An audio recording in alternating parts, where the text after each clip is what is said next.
That's Nick. And that's Joseph. And today we're here to talk about Dr. Sleep, which opens November 8th, courtesy of Warner Brothers, the latest Stephen King adaptation, which is directed by Mike Flanagan.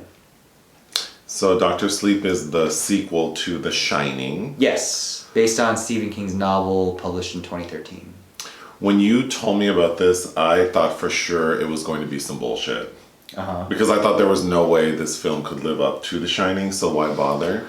Sure. That being said, just right away, I really like this film. I think it might be my favorite film of 2019. Oh, damn. Okay. Well, it's a tie between this and Bombshell. Oh, okay. But anyway, go ahead. I don't think it lives up to The Shining, but I do think it is one of the better contemporary Stephen King adaptations. Okay.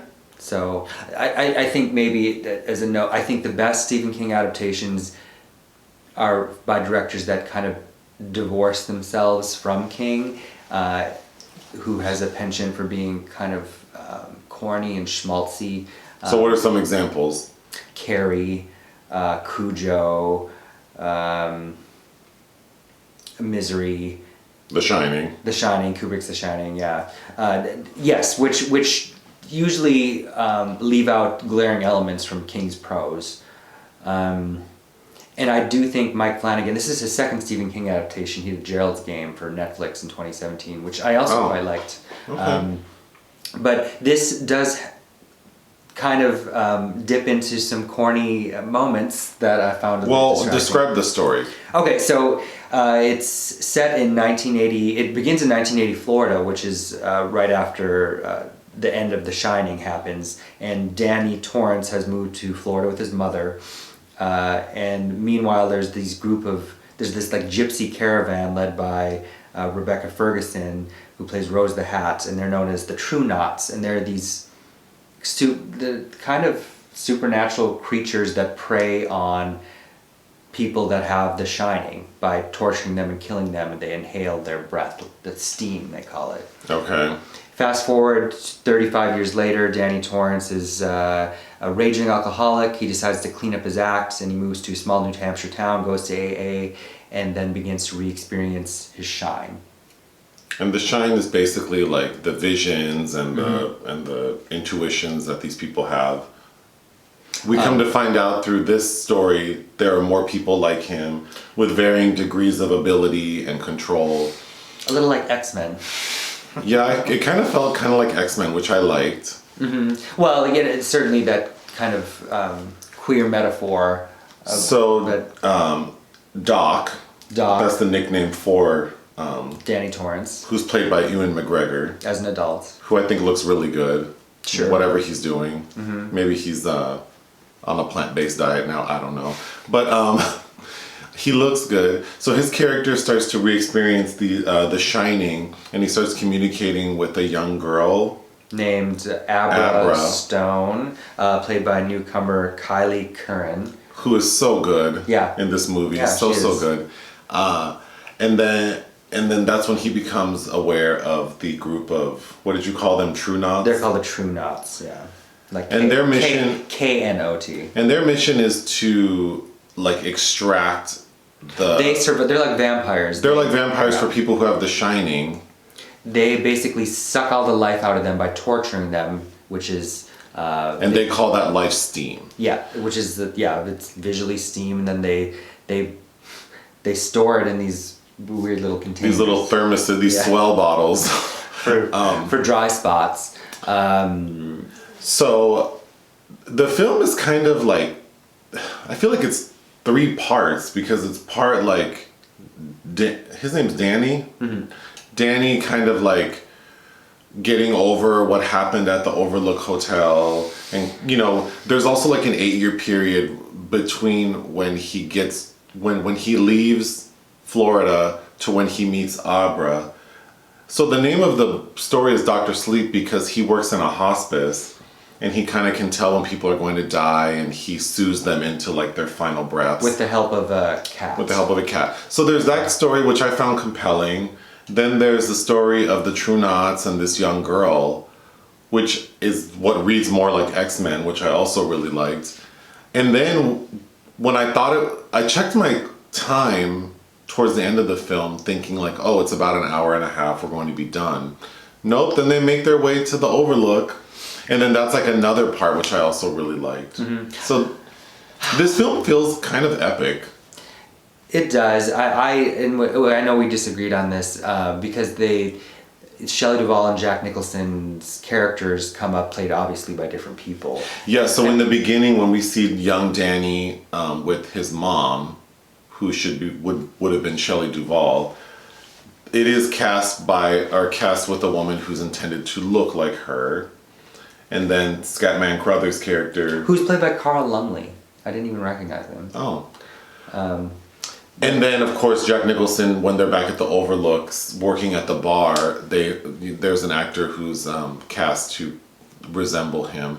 That did not bother me at all. Because what would the alternative have been to pretend that... No, I almost wish they didn't, because it took me out of it, like, quite sharply each time that happened.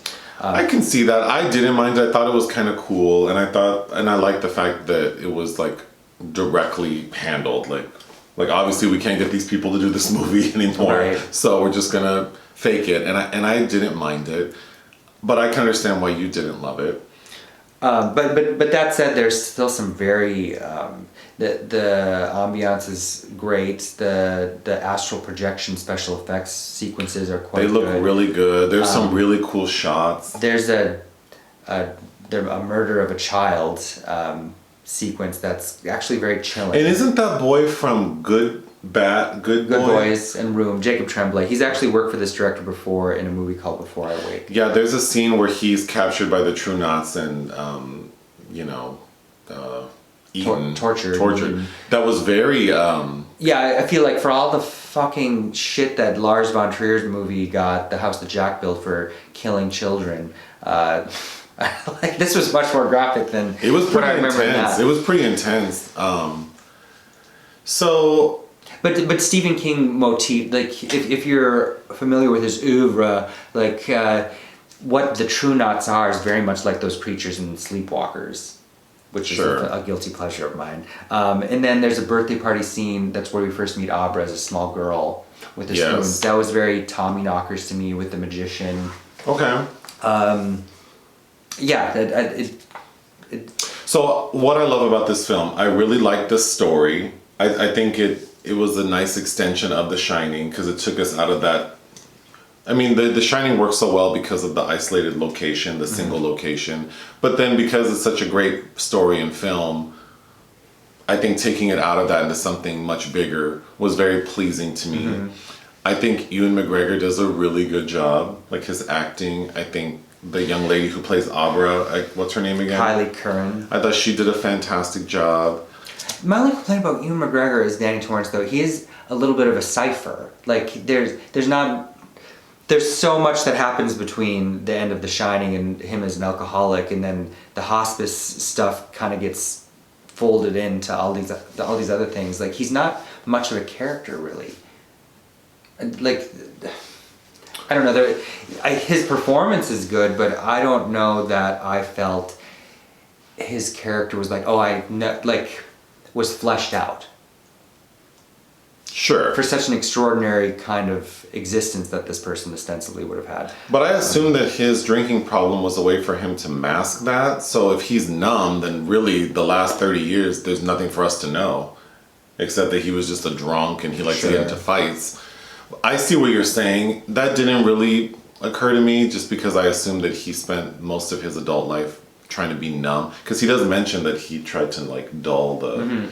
And then he does give advice to Abra saying like, lay low and... Well, because they have to find a way to like fight these kind of spirits that... Well, and the True Knots prey on other people who have the Shining by seeing them shine. So if you kind of like don't use it, and then you'll be safer. Yeah. So I really like that. I don't want to give too much. Well, I mean, I don't know if there's anything to spoil because if you've read the book, you know how it. Sure. Yeah. But it kind of culminates with like a showdown between Abra and Danny against the True Knots. And I thought that section of the film where like, there's just such a really good scene where So the main True Knot, her name is Rose the Hat. Rose the Hat, played by Rebecca Ferguson. Yes. Who's beautiful. Sure. She looks like every other 40-some-year-old white lady. No, to me, but no, she was okay. I think that character was intended to be kind of like. I know, she kept making me think she's. I think it's because of the hat. I kept thinking of. The Planters Peanut Man? No. This Lon Chaney movie, London After Midnight, of which only stills exist. But yeah. But so she's supposed to be like the HBIC, and she thinks she can just take over every person who has The Shining until she meets little old Abra, who I just love the idea of this like black girl. She's probably what, 12, 13. She's so smart, like she's like upper middle class. She doesn't know her power, but she's so smart that she figures shit out. And the first interaction she has with Rose the Hat is kind of like introducing the fact that she has enough power that she can kind of see in on her. And then Rose says, the next time this bitch comes for me, I'll be ready. So that scene where Abra attempts to like look in on Rose again was so good. Yeah. Because she gets her all the way together. It's just so good. So seeing this like young black girl presented in a smart way, and she has power, and she's fearless, but not in like a cheesy way. Kind of like A Wrinkle in Time. I didn't see A Wrinkle in Time. Yeah, you did. Did I? Yeah. Oh, sorry, Oprah. I don't remember. I know what it is, but I don't remember watching it. Oh. I watched all of it? Oh, I don't know. I don't think I finished it. Okay, well, I didn't like it, I remember. With the little black girl in the lead. Is she a badass? No, I would think is I feel like she's the opposite. Yes, she's kind of downtrodden. Counterpoint. Okay, sure, but no, like that was the best part of the movie for me. Like I clapped a couple of times. You did, yes. Because I just really love seeing this girl be a badass. She was like a superhero, and she's so fearless. The scene where they kind of defeat all the True Knots, most of them, was really cool, and this film really impressed me to follow up such an iconic film so many years later, and to me feel like it's worthy is really impressive. Can you think of another example? There's Why Did I Get Married and Why Did I Get Married To? No. But no. I think Mike Flanagan does a good job of kind of putting King's sprawling nature into a cohesive film, which is nice. But I think he's a little too slavish to him still. I think you're a little more cynical because you're more informed on the writings of Stephen King. I've only ever read one Stephen King book. Which was? Dead Zone. Oh, I loved it. So okay. I'm not as familiar with his style, so I think you're a little probably oversaturated with his schmaltziness. Yeah. So I would give this film 4 out of 5 stars. The reason I didn't give it 4.5 is because there are some this film is quite dark, and there are some scenes that are very jarring. And I think there are moments that you described as Stephen King's propensity to be a little corny, where it's like there are moments where they're trying to be sweet or like loving that just seem unnecessary. Yeah, they're like false stops. Yes, this film is like going hard, and it needed to go all the way. Yeah. So I think when it interrupts it with like these more tender moments, to me just seems unnecessary because what's happening is pretty grim. So had those elements been eliminated, this film would be nearly perfect to me. That being said, I think Flanagan does a way that knows that his visualizations are simple but still very creepy. Because he did Ouija: Origin of Evil, which was a surprisingly good movie for a sequel to a horror movie about a board game. Yeah, yes, and I always think of that scene where the demons coming. It's visualized by all the hands coming over that girl.